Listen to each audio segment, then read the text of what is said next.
Afin de réviser le chapitre sur la digestion chez les animaux, je vous propose le schéma bilan qui s'intéresse donc à la digestion et au rejet des déchets, ce que l'on appelle également l'excrétion des déchets. Sur ce schéma, j'ai représenté les différents organes du tube digestif, la bouche, l'intestin grêle, le gros intestin, mais également les autres organes qui font partie de notre corps, comme les organes différents qui vont avoir besoin des nutriments ou qui vont rejeter des déchets. Également les reins qui vont s'occuper de la filtration sanguine. Il faut rappeler que tous ces organes vont être reliés entre eux grâce à la circulation sanguine.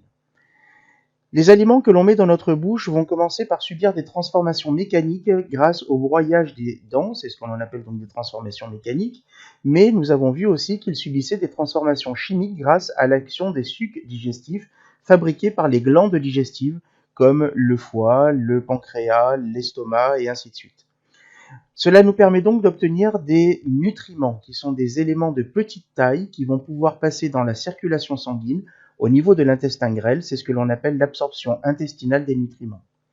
Tous les nutriments qui n'ont pas été absorbés au niveau de l'intestin grêle vont poursuivre leur trajet dans le gros intestin et vont subir une réabsorption d'eau, ce qui va permettre d'obtenir des matières fécales solides.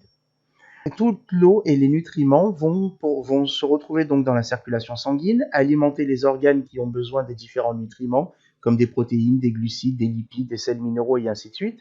Mais le sang va passer aussi au niveau des reins où il va être filtré. Cette filtration du sang va permettre de fabriquer l'urine et tout ce qui n'a pas été absorbé ici au niveau du gros intestin ou de l'intestin grêle va former les excréments. Voici donc sur ce schéma tout ce que vous devez savoir sur la digestion des animaux et le rejet des déchets.